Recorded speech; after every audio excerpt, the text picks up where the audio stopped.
I love excitement and celebration that comes with big plays.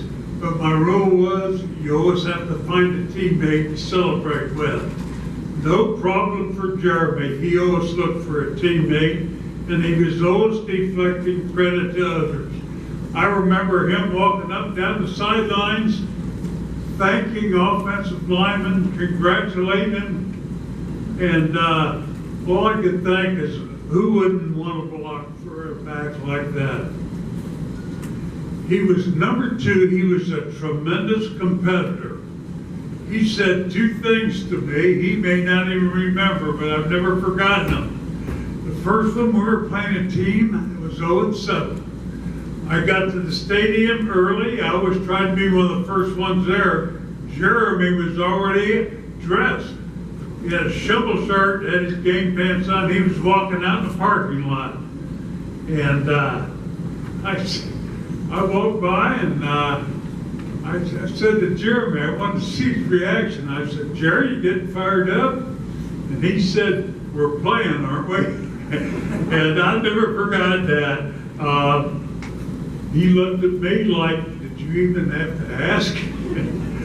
The other thing, during our 89 game win streak, there was one game we were behind in the fourth quarter. We were behind 13-7, and there's 4 minutes to go in the game, and it looked like we were starting our last drive. And when the offense went out in the field, Jeremy came up and grabbed my arm. He said, give me the ball every play. I promise I'll get a touchdown. Well, he got the ball most of the time, and we did score a touchdown, won 14-13. The last thing that he did, that's not in the book, he made me change one of my rules. For running backs, I told him if you can't go straight ahead, cut it back. That's the best percentage play about 80% of the time. And I wanted to hit fast. I didn't like people slowing down the line of scrimmage. So go straight ahead or cut it back. You don't even have to think. Well, watching Jeremy in practice, there was a couple times he slid outside for like 15-yard gain. He came back and looked at me like, did I do something wrong? No, you didn't. The difference between a good running back and a great running back is simply vision. Jeremy saw things that I could never see, so I had to change my rule. I said, every back on this team except Jeremy, if you can't go straight ahead, cut it back. Jeremy, you can't go straight ahead, you do what you want to do. But you don't put that kind of talent in the box. He's a great player, a great person. It was my pleasure to coach him, and it's my pleasure to introduce Jeremy Lowery, a football Hall of Famer.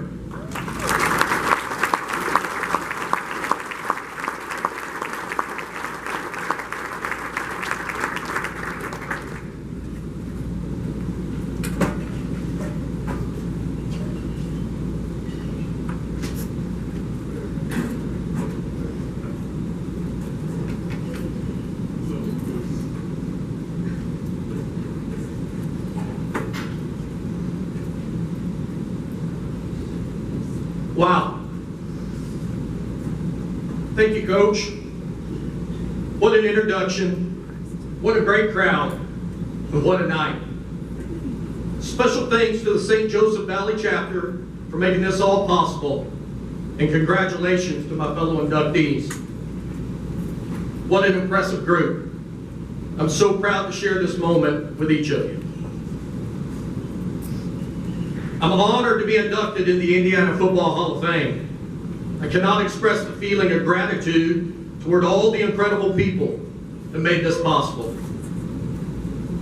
I owe this recognition to my loving and supportive family, my incredible coaches, and to so many unbelievable teammates. Those of you who know me best know that it starts with family. I grew up just southeast of Houston in Seabrook, Texas, with my sister Shannon and my brother Monty. Our parents, Ben and Marie Lowery, raised us with love, encouragement, and a strong sense of family. Neither of my parents were athletes, but they understood what it meant to work hard and to be a great teammate. I'm grateful they taught us how to lead by example, how to build relationships, and how to not be afraid to fail. I'm very proud of my beginnings. In fact, my wife Brianne and I can only hope to provide this type of foundation for our daughter Macy and our son Maddox. While my early love for football was rooted in Texas, the highlight of my football story was my incredible years at Penn.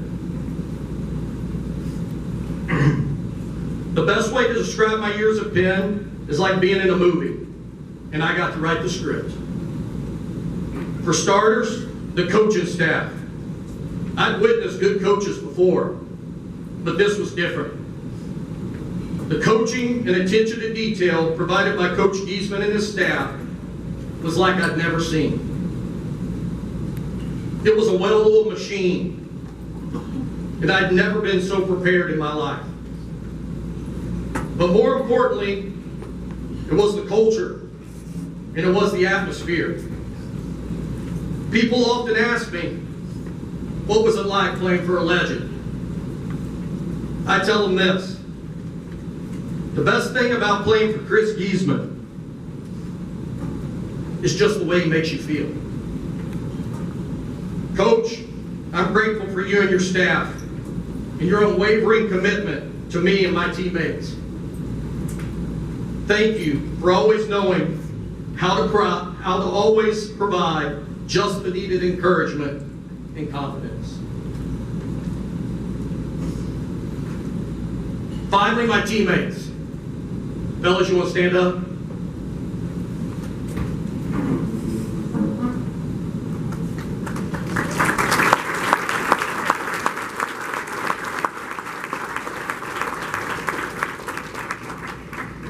What a great group. Our off-the-field stories and shenanigans, they're endless and they're epic. You'd all call us liars unless you witnessed it yourself. But on the field, these guys were tough, dedicated, and played with an undying sense of pride. The fact that I've landed in a place where so many people love the game of football as much as I do still amazes me to this day. I love the Friday Night Lights. I love competition. And I love the physicality of the game of football. I always will.